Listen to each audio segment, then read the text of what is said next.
So right now we are here in the Municipal Hall in Poblacion, Liloan. This is the Municipal Hall of Liloan, the first class municipality here in Cebu, north part of Cebu. But, how many meters are they from the city? I don't know. This is their central park. As you can see in the left side, when you're is the food street, which is available Saturday and Sunday, that you can buy your food and have lunch around here. And this is the Municipal Hall area.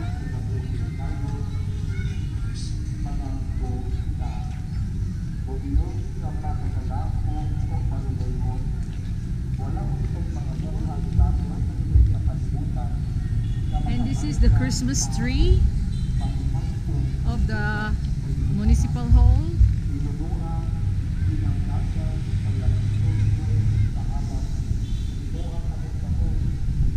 This is the statue of Dr. Jose Rizal.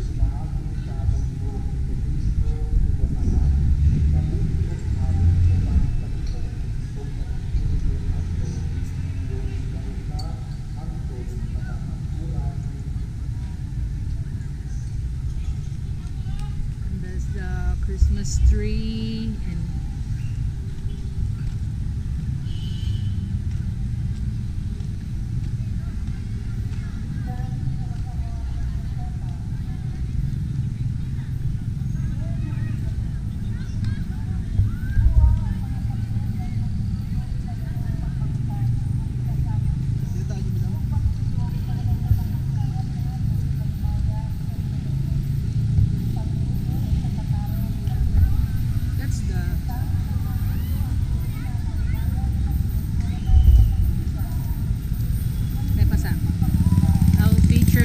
of the Municipal Hall.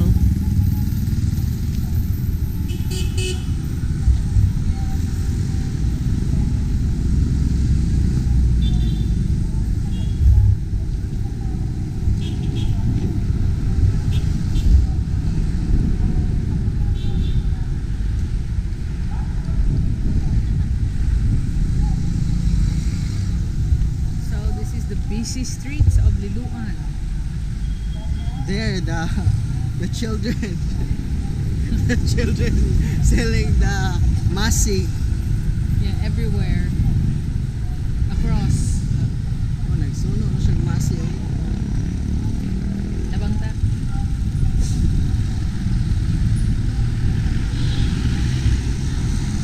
That's the Consolacion.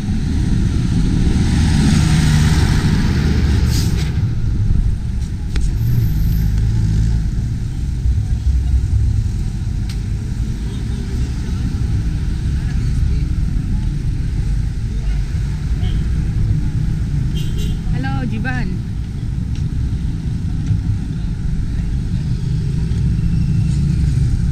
Magbalhabal na lang tapadong atong mga kuandong.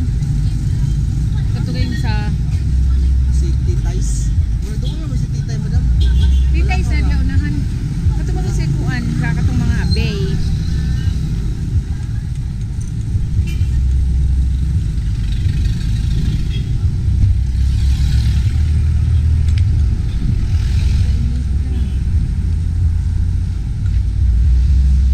See their little market up here.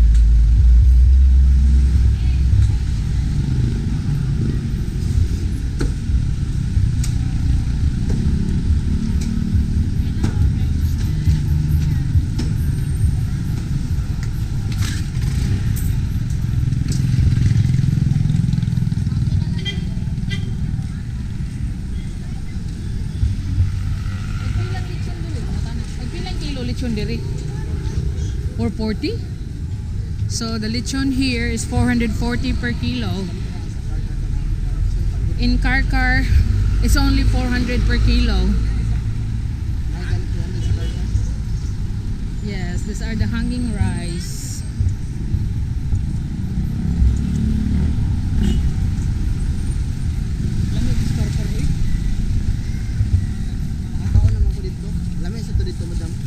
Grabe gito ang sana nagtapos ako high blast.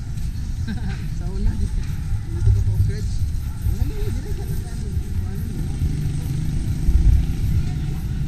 So we're walking towards the most famous delicacies here, which is Titay's Rosquillos. Rosquillos, and I think they have also other delicacies or pastries.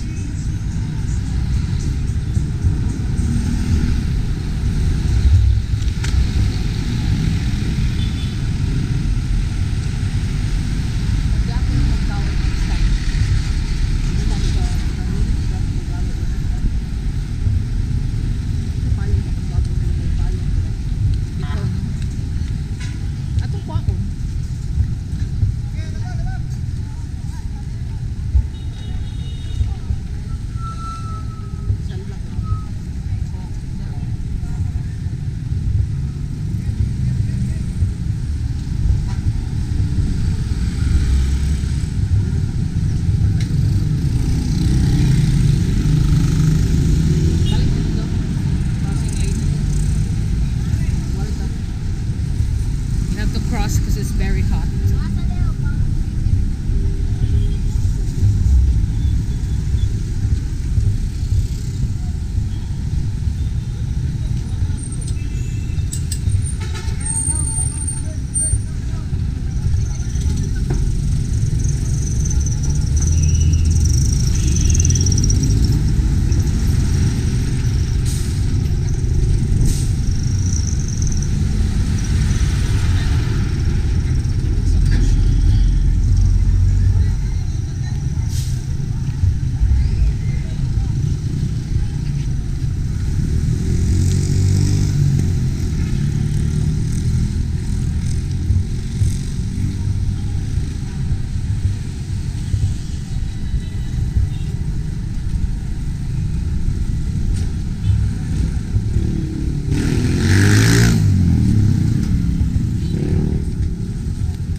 Selling different stuff in here, eggs or snacks.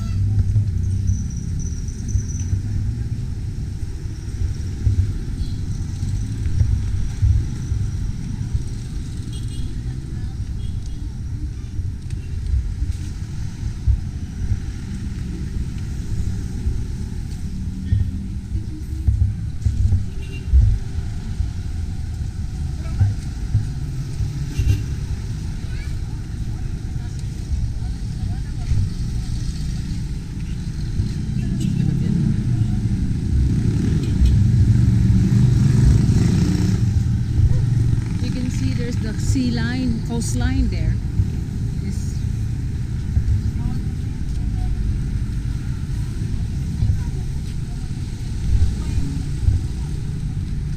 the famous Jollibee is here.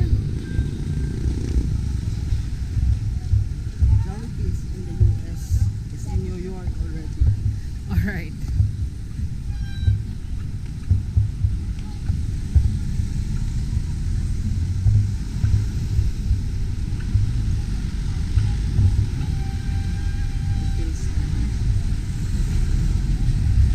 Turkey and chicken for sale.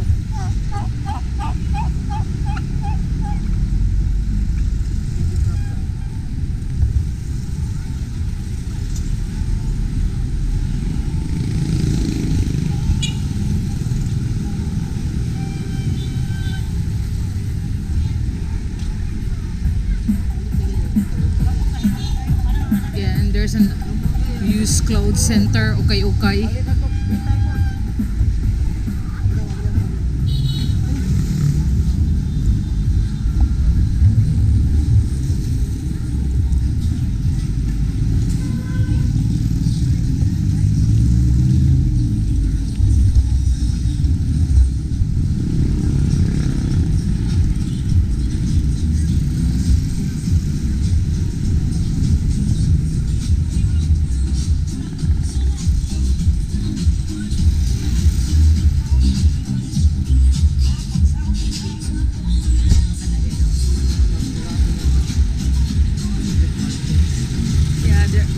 public market right now is closed.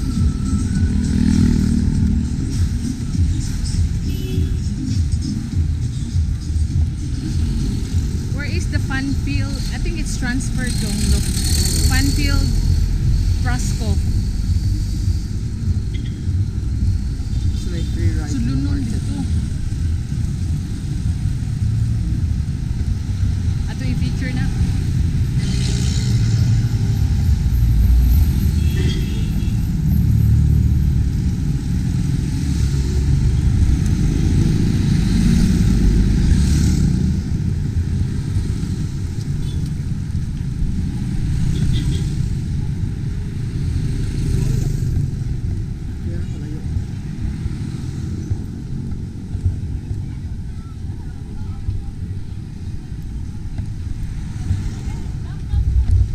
Oh, the lechong manok.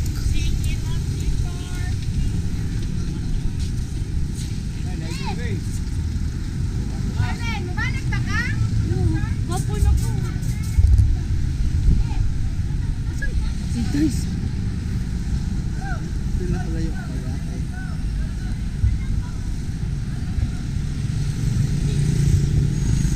Ay, marag mo ano ko.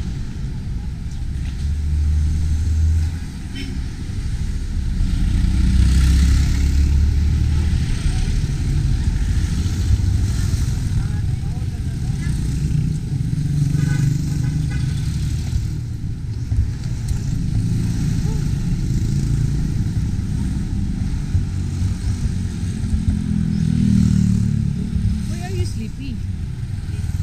Usog. Don't be a pig.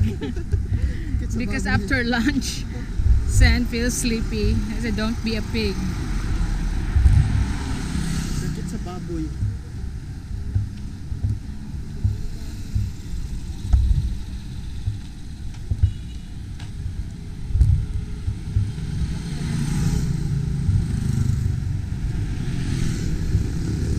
There. I think this is it.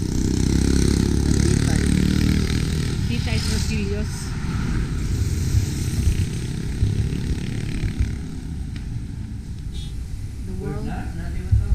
The world famous Tita is Roskillios.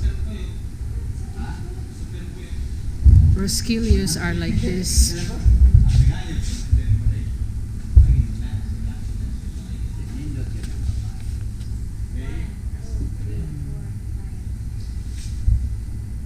They also have the heart hole. Sinublan. It's like empanada. You can crack it. There's chocolate or something inside. Like a biscuit. Yeah, the heart-shaped one. That one. They also have this Roskillios, which is like heart-shaped. We have a different version of polvoron. Polvoron is usually it's powder rice, but their polvoron is not. It's more on Like cookies. hard one. This is quite famous as souvenirs from Cebu. There. So people The different snacks. this one.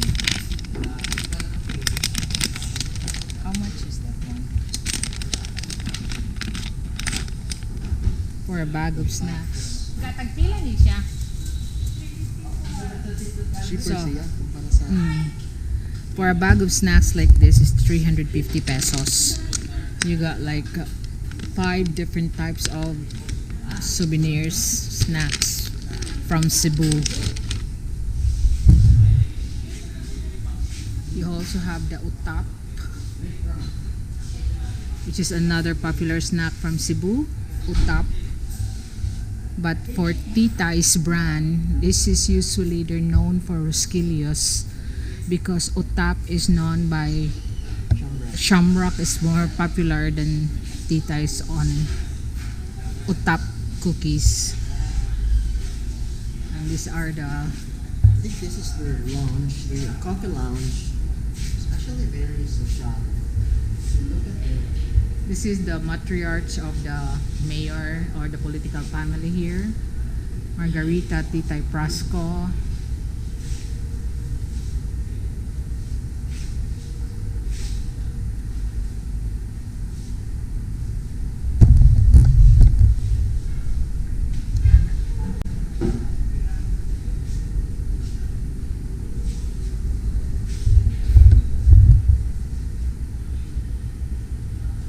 So you can see how the story of this Titay's or Skilio started.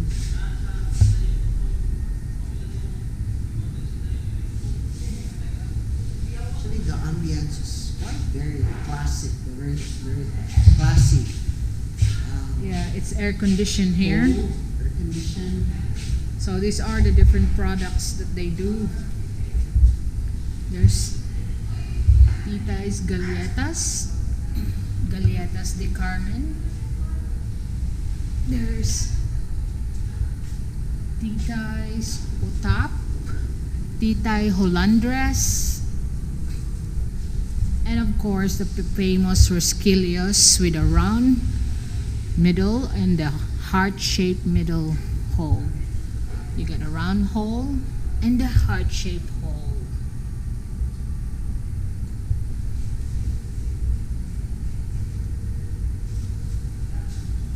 This is now a very iconic delicacies here in Cebu that if you come here, you're gonna have to try Tita's Rosquillos. It's just like a must-have if you're here in the north. So it's gonna be a must for you to drop by in their store or purchase something, especially their delicacies, especially their pastries.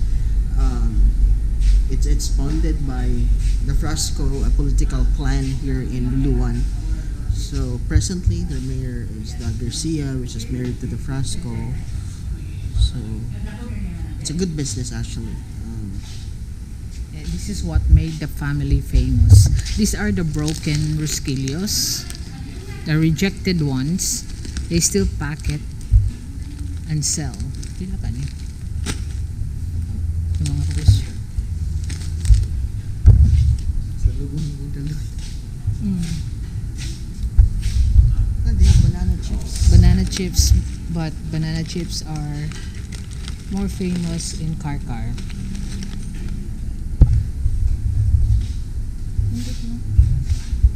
It's very nice here. It's quiet. They got peanut brittles, the piñato. Space is full. So usually, those people traveling from the north, especially they come from Bugu or anywhere. So If they go to the safari in Carmen, yeah, they will drop by and buy something here as a giveaway to someone. as souvenirs or gifts for somebody. This is like another type of cooking the banana. It's called consilba. Like it's different than a banana chip. This is more stickier and with sesame seed. Look at this one. Very classic. It's Ang more banana chips. modern, classic design. Yeah. Look at the ambience. Banana chips lang. No? Ano to?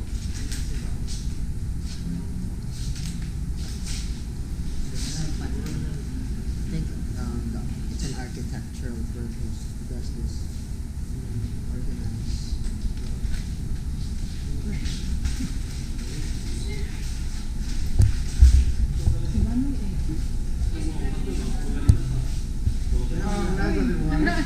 Okay, among gi.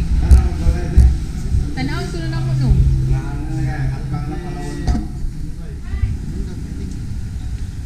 Ano lang, nasilay ko ang kabalay mo. Kuan di dong.